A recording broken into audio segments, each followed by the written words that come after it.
આપણે પરમદારે ત્રંબકેશ્વરની પ્રાણાયામ અને તેને ચક્રો ફેરવવાની ગતિનું આપણે જ્ઞાન મેળવ્યું. હવે આજે આપણે ત્રંબકેશ્વરનું તેલામ્યાન કરશું. તેલામ્યાન આ રીતે કરવાનું છે.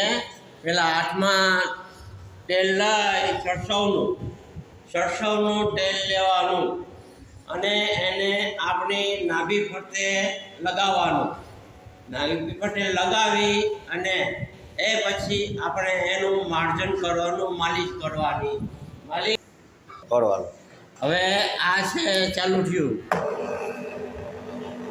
આ ચાલુ કર્યું આપણે.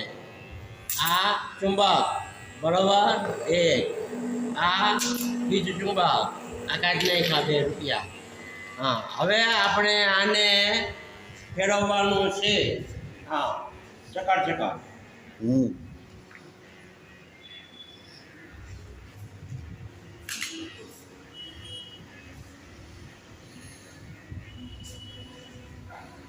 હા, બસ કાપી નાખ. આ રીતે ત્રંબકેશ્વરનું તેલાભ્યામ કરવાથી આપણા આંતરડાના કેન્સરો અને પેચોટીની સમસ્યા જે રહે છે તે કોઈ દિવસ થતું નથી. તો આપણી નાભીનું આપણે